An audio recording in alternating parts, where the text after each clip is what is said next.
আচ্ছা, করেছি। হ্যাঁ, তো যোগের সংজ্ঞা যেটা, যোগের সংজ্ঞা আবারও বলো। সেটা ২য় অধ্যায় ৪৮ নম্বর শ্লোক। মনকে হ্যাঁ, মনকে, হ্যাঁ, মনকে সর্ব রাখাকেই যোগ বলে। হ্যাঁ, মনকে সর্বাবস্থায় সাম্য রাখা হলো যোগ। তাই না? মানে আমি ধরো একটা হ্যাঁ, ব্যবসা-বাণিজ্য হ্যাঁ, করি। আমার ব্যবসা-বাণিজ্যে ক্ষতি হলো। আমি যে ক্ষতি হলে আমার লোকসান হলে যেন আমার মনটা খারাপ না হয়। হ্যাঁ? কিংবা আমার লাভ হলে যেন আমি আনন্দিত না হই। এইটা হলো যোগ সাধনা। কারণ কি দেখো আমরা যখন কোন সংসারে যখন কোনো ভালো কিছু ঘটে, তখন যদি আনন্দিত হই ভালো কিছু ঘটলে তাহলে মনটা কিন্তু দুর্বল হয়ে যায়। এবং আমাদের কিন্তু আমাদের যে সব হুম, উদ্দেশ্য যেটা সেখান থেকে আমরা দূরে সরে যাই, মনটা অন্যদিকে চলে যায়, একটা মনের মধ্যে একটা অসতর্কতা আসে, অসাবধানতা আসে, আমাদের যে মূল যে লক্ষ্য যেটা সেখান থেকে ফোকাস মানে মনোযোগ না দিয়ে মনটাকে বিচলিত করি, অন্যদিকে নিয়ে যাই। এজন্য ভালো সময় আমাদের হুম। আনন্দিত হওয়া যাবে না, সুখ বোধ করা যাবে না, খারাপ সময় আমাদের কিন্তু দুঃখ বোধ করা যাবে না। এজন্য আমি দেখো গীতার হলো তিনটা স্তম্ভ। কি কি বলতো গীতার তিনটা স্তম্ভ কি কি? একটা হচ্ছে জ্ঞান, কর্ম, ভক্তি। একটা জ্ঞান, আরেকটা হলো কর্ম, আরেকটা হলো ভক্তি। মনে রাখবেন, গীতা শাস্ত্র বুঝতে হলে আমাদের তিনটা জিনিসকে সঠিকভাবে বোঝার চেষ্টা করতে হবে। গীতার মূল স্তম্ভ হলো জ্ঞান, কর্ম ও ভক্তি। হুম, মানে গীতা সবসময় মনে রাখবা, হ্যাঁ, গীতা আমরা কর্ম করব, কিন্তু কর্ম এমনভাবে কর্ম যেন আমার মনটা ঈশ্বর স্থির থাকে। আর মনকে স্থির রাখার উপায়টা কি ভগবান হ্যাঁ, বলছে? যে হে অর্জুন, তুমি কর্ম করো, কর্মই তোমার অধিকার, কর্ম ফলে কোনো অধিকার নাই। মন যখন কর্মফলে আসক্তি থাকে, তখন কিন্তু মন কিন্তু কর্মফলের দ্বারা বিচলিত হবে। ভালো যদি ফল ঘটে তাহলে আমি আনন্দিত হব, হুম, খারাপ হলে আমি দুঃখ বোধ করবো। হ্যাঁ, আমি নিরুৎসাহ বোধ করবো। হুম, তা এই জন্য ভগবান বলছে দেখো যে আমরা যেন কর্ম করি এবং কর্মের ফল ভগবানকে অর্পণ করি। এখন ভগবানকে কর্মফল অর্পণ করে যোগ সাধনা করতে গিয়ে যোগের সিদ্ধি লাভের জন্য ভগবান আমাদের ভক্ত হতে শিখাইছেন। কারণ ভগবত গীতা দেখো, ভগবত গীতা আলোচনা করতে গেলে অনেক সময় লাগবে। আমি শুধু মেন জিনিসগুলো টাচ করে যাচ্ছি, মেন পয়েন্ট গুলা। সেটা হলো কি, যে আমাদের ভগবানের ভক্ত হ্যাঁ, হলে আমাদের ভক্তের কিছু বিশেষ কিছু গুণাবলী আমাদের মধ্যে থাকা দরকার। সেই গুণাবলীগুলো যদি আমরা আয়ত্ত করতে পারি, হ্যাঁ। সেই গুণের মাধ্যমে আমরা ভগবত তত্ত্ব সম্বন্ধে জ্ঞান অর্জন করতে পারবো। সেই গুণাবলীর দুই একটা নমুনা তুমি বলো তো, কি কি ভক্তের গুণ দুই একটু বলো তো, গুণ কি কি? হুম, ভক্তের গুণাবলী, ভক্তের গুণ সম্বন্ধে আমি কোথায় বলছি, কোথায় আলোচনা যেমন করে? হ্যাঁ, হ্যাঁ বলো। হ্যাঁ, কোন অধ্যায় বলে দিচ্ছি শ্লোকগুলা, ভক্তের গুণাবলী।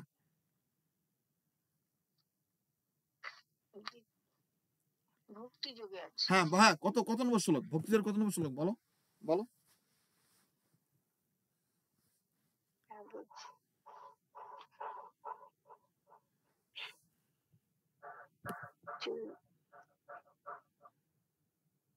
যেমন নিষ্কাম কর্ম করলে কখনো তাহা বিফল হয় না। না, ভক্তি তাহাতে যে কোনো শোনো, আমি পাপও বিশেষ হয় না। বিশেষ শোনো, আমি ভক্তি যুগের বিশেষ শ্লোকগুলো তোমাকে দাগাই দিছি। বলছে যে এই শ্লোকে ভক্তের গুণাবলীর কথা উল্লেখ করা হয়েছে। সেগুলো কি কি বলো? হ্যাঁ, সে কত নম্বর শ্লোক? 13 থেকে 20 নম্বর শ্লোক বলছি না, 12 অধ্যায়ের হ্যাঁ, 13 থেকে 20 নম্বর হ্যাঁ, শ্লোক। অদ্বেষ্টা সর্বভূতানাং মত্রেই করুণে বচা নির্মম নিরহংকারো, হ্যাঁ, সুখ দুঃখে সমখমি।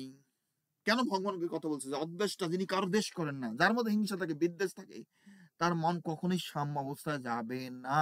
তার মনের ভিতর একটা বিচলিত ভাব আসবেই।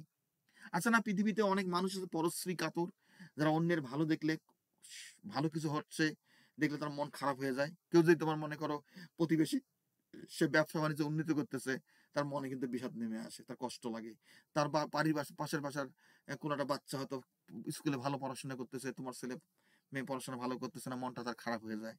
এই ধরনের মানুষ কখনো ঈশ্বর সাধনা করতে পারে না, এই ধরনের মানুষ কখনো ভক্ত হতে পারে না। হ্যাঁ, তা কোনো দেশ করা যাবে না, কোনো প্রাণীর প্রতি হিংসা করা যাবে না। যারা এই যে ভায়োলেন্স, অহিংসা করে, এই যে আমাকে ঠকালো, তাহলে আমি কি কোনো দুঃখ করব না? হিংসা করব না? কোনটা কোনটা কিসের জন্য, আমি তো ঠকে গেলাম। কোনটা? আমার আমার শ্বশুরবাড়ির সম্পত্তি থেকে আমার দেওর আমাকে কিচ্ছু দিল না। সেটা শোনো, তোমার শ্বশুর বাড়িতে কিছু দিলে সেটা সেটা হলো ধর্মযুদ্ধ করা। যুদ্ধ করতে আমাদের শাস্ত্রে কখনো নিষেধ করা নেই। মনটাকে সাম্য অবস্থা রেখে করতে হবে, কারণ হিংসা বিদ্বেষ করে না। একজন মেডিকেল সার্জন যখন কোনো রোগীর সার্জারি করে, সে রোগীর প্রতি প্রতিহিংসা পরায়ণ হয়ে কিছু করে না। কি কথা ওটা ধর্মের কথা বলতেছো। তোমাকে কেউ যদি প্রতারণা করে, তোমাকে কেউ কেউ যদি ঠকায়, তার প্রতিবাদ করবা, তার বিরুদ্ধে অ্যাকশন নিবা। সেজন্য গীতার ৩টা হলো। গীতার ৩টে স্তম্ভ। কি বলো? বলো সেটা কি? হ্যাঁ? একটা হচ্ছে জ্ঞান, কর্ম, ভক্তি। কর্ম। মানে কর্ম মানে ইংরেজিতে বলে অ্যাকশন। তুমি কি কর্ম করবা? তুমি কি পদক্ষেপ নিবা? সে কর্ম করতে, ওদের হ্যাঁ, কর্ম করার করতে কথা হয়। আমাদের শাস্ত্রে কখনই বলে না তুমি কর্ম করিও না। কি কথা বুঝতে পারতেছো? হ্যাঁ, হ্যাঁ? এবং কর্ম হ্যাঁ, করাটা একটা আর্ট, একটা শিল্প। আমাদের জীবনে কর্ম করাটা একটা শিল্প, মনে রাখবা। একেবারে সবকিছুতে প্রতিবাদ করতে, যুদ্ধ করতে তাও বলা হয়নি। সেটা সবকিছুর অবস্থার পরিপ্রেক্ষিতে তোমাকে সে আচরণ করতে শিখতে হবে। হুম। তা আমার কথা হলো, দেখো, যে আমি আগে ভক্তি তত্ত্ব নিয়ে আলোচনা করতেছি। আমরা কর্মতত্ত্ব নিয়ে আলোচনা করব। তুমি ভালো পয়েন্ট নিয়ে আসছো যে আমাদের কর্মতত্ত্ব নিয়ে আলোচনা করবো। আমি তো প্রত্যেক একটা ভিডিওতে সবকিছু বলতে পারি না। আর একটা করে ভিডিও আমি ২, ৪, ৫ মিনিট করে তৈরি করতেছি। ভক্তের যে গুণাবলী, যেটা যে তার মধ্যে কোনো হিংসা থাকতে পারে না, তার মধ্যে কোনো ক্রোধ থাকতে পারে না, অভিমান থাকতে পারে না, তার প্রতি সবার প্রতি সর্বজীবের প্রতি তার একটা থাকতে হবে, বন্ধুভাব থাকতে হবে, দয়া থাকতে হবে, ক্ষমা থাকতে হবে, সুখে দুঃখে সে সমান ভাব নিয়ে চলবে। এই ভাবগুলো, এই গুণাবলীগুলো যার মধ্যে বিদ্যমান, সেই যোগ সাধনার অধিকারী। এখানে ভক্তের বিভিন্ন গুণাবলীগুলো নিয়ে আমরা বিশদভাবে অন্য ভিডিওতে আলোচনা করব। আমি শুধু কিছু জিনিসের সঙ্গে একটা ইন্ট্রোডাকশন দিচ্ছি। হ্যাঁ, যে আমাদের জীবনে চলাপথের জন্য আমরা মনকে সাম্য অবস্থা রাখি। মনকে সাম্য অবস্থা রাখা হলো যোগ। আর যোগ সাধনা করতে গেলে আমাদের মধ্যে বিশেষ বিশেষ কিছু গুণের কাল্টিভেশন, আমাদের গুণকে জাগ্রত করতে হবে। সেই গুণগুলো যদি জাগ্রত না করি, তাহলে আমার মধ্যে যোগ সাধনা হবে না। একটা কি সুখে দুঃখে সমুচিত, মানে সমান ভাব রাখা। আমি ব্যবসা বাণিজ্য করতেছি, আমি লাভ ক্ষতিতে সমান ভাব রাখতে হবে মনকে। আমি খেলাধুলা করতেছি, যা কিছু করতেছি, আমার জয় পরাজয় সমানভাবে নিতে হবে। আমি যদি না নিই, তো মন সাম্যাবস্থা থাকবে না। আর মন সাম্যাবস্থা না আসলে সেখানে সে যোগী হইতে পারবে না। মনে রাখবা, আমাদের যোগ সাধনার ৩টে জিনিস, তিনটে স্তম্ভ। একটা হলো কর্ম, আর বাকি যেটা কি বলতো? হ্যাঁ, যোগ সাধনার ৩টা। জ্ঞান, হ্যাঁ, জ্ঞান, কর্ম, ভক্তি। হ্যাঁ, কর্ম, জ্ঞান, ভক্তি। হ্যাঁ, আমাদের ৩টা জিনিস। আমি শুধু আজকের ভিডিওগুলোতে আমি শুধু একটা সূচনা দিচ্ছি, মানুষের ধরাই দিচ্ছি চিন্তা করতে, যে আমাদের হ্যাঁ, আমি একটু পরে ভিডিওতে কর্মতত্ত্ব নিয়ে আলোচনা করব। আমি তারপর জ্ঞান তত্ত্ব নিয়ে আলোচনা করব। আমি ভক্তি তত্ত্ব সবকিছু জিনিসটা বিশদভাবে প্রতিটা ভিডিওতে আলোচনা করব।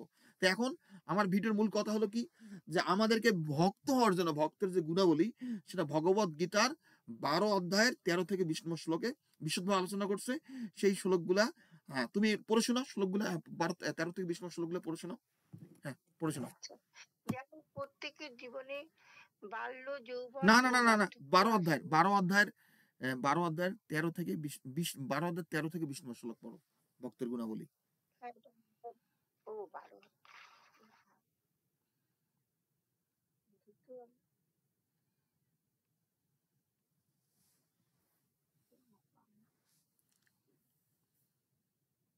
হুম।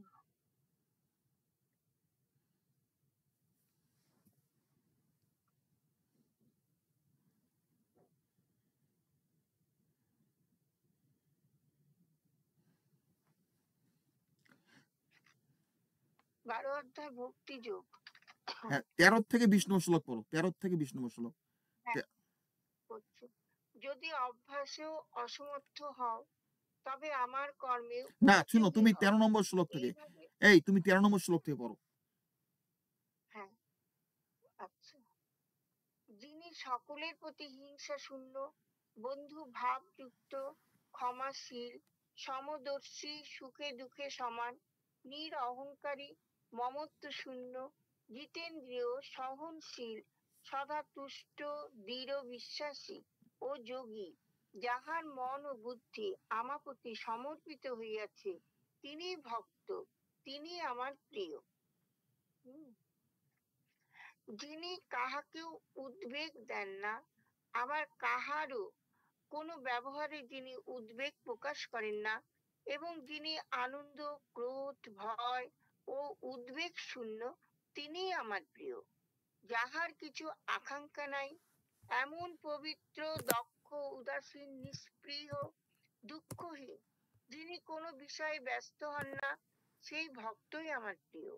যিনি হর্ষ প্রকাশ করেন না, ক্লেশ করেন না, কামনা করেন না, শুভ অশুভ ফল পরিত্যাগী, সেই ভক্তই আমার প্রিয়।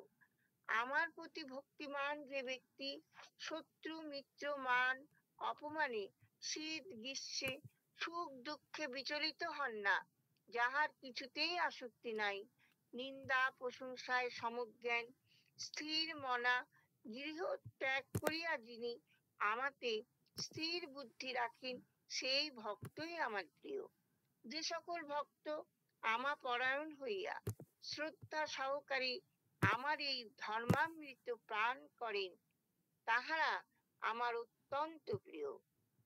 ইতি ভক্তিযোগ। হ্যাঁ, এই যে ভক্তি যোগে এই যে কথাগুলো বলতেছে, আমরা দেখো আমাদের আমাদের ভগবত গীতার আমার নিষ্কাম কর্মের তিনটে স্তম্ভ, একটা হলো কি ভক্তি, একটা হলো কর্ম, একটা হলো জ্ঞান। এই যে ভক্তি মানে কি, হ্যাঁ, ভক্তের বিশেষ বিশেষ গুণ থাকা দরকার। যে কিনা যে ভক্তের মধ্যে এই গুণগুলো থাকবে সেই যোগী হয়ে গেছে ভক্তির মাধ্যমে। মনে রাখবা, হ্যাঁ, এই গুণগুলা ব্যতীত, এই গুণগুলা ব্যতীত কেউ ভক্ত হতে পারবে না, কেউ যোগী হতে হ্যাঁ, পারবে না। এবং এই কথাগুলো যে ভক্তি সহকারে পাঠ করবে, শ্রবণ করবে, সে অমৃত লাভ করবে। সেই তত্ত্বগুলো, অমৃত লাভ করার তত্ত্ব কি, তাৎপর্য কি, আমি সেগুলো বিভিন্ন ভিডিওতে আলোচনা করবো। আমাদের গীতার মধ্যে অনেক কথা আছে, এগুলো বিষয় নিয়ে কথা বলতে হলে হাজার হাজার ভিডিও তৈরি করা যাবে। আমার কথা কি, দেখো আমি রং চং মেখে আমি ভিডিও তৈরি করতে চাই না। এই চ্যানেলটা, এই স্কুলটা তৈরি করা আছে যারা যোগ সাধনা করতে চায়, ঈশ্বরকে জানতে চায়, ঈশ্বর সম্বন্ধে জ্ঞান অর্জন করতে চায়। আমি এত সময় ব্যয় করতে পারবো না রং চং করে। কারণ কি, সেটা রংচং করে ভিডিও তৈরি করার চ্যানেল কিংবা স্কুল এটা না। হ্যাঁ, কারণ এখানে অনেক কথা আছে, আমাদের তত্ত্ব কথা নিয়ে আলোচনা, অনেক হাজার হাজার কথা বলতে, হাজার হাজার ভিডিও তৈরি করতে হবে। কিন্তু মূল কথা যেটা আমি আলোচনা করতেছি, যে ভক্তের এই গুণাবলীগুলা, যে ভক্ত সদা সন্তুষ্ট থাকতে হবে, তার মধ্যে বন্ধু ভাব থাকতে হবে, তার মধ্যে দয়া থাকতে হবে, তার মধ্যে ক্ষমা থাকতে হবে, তার মধ্যে কোনো হিংসা থাকতে পারে না, সে সুখ দুঃখ সমচিত্ত থাকতে হবে, সে সদা সন্তুষ্ট থাকবে, সে কোনো কিছু উদ্বিগ্ন হবে না, কারো ব্যাপারে কোনো উদ্বেগ দিবে না, সে আনন্দ মুক্ত, সে ক্রোধ মুক্ত, সে ভয় মুক্ত, সে উদ্বেগ মুক্ত, তার মধ্যে দক্ষতা থাকতে হবে, তার মধ্যে সুচিতা থাকতে হবে, সে তার মধ্যে নিরপেক্ষ থাকতে হবে, সে শীতউষ্ণ সুখ দুঃখ মান অপমান সর্বাবস্থা মানুষের সাম্যাবস্থা রাখবে। এই গুণগুলো যার মধ্যে থাকবে সেই ভক্ত এবং সেই অমৃত লাভের অধিকারী। হুম। আমি ভক্তি তত্ত্ব সম্বন্ধে একটা একটা ধারণা দিলাম। আমি কর্ম এবং জ্ঞান তত্ত্ব সম্বন্ধে আরো অন্য ভিডিওতে আলোচনা করতেছি। আমার ভিডিও আমি এখানেই শেষ করছি। গীতা, গীতা, গীতা। আচ্ছা।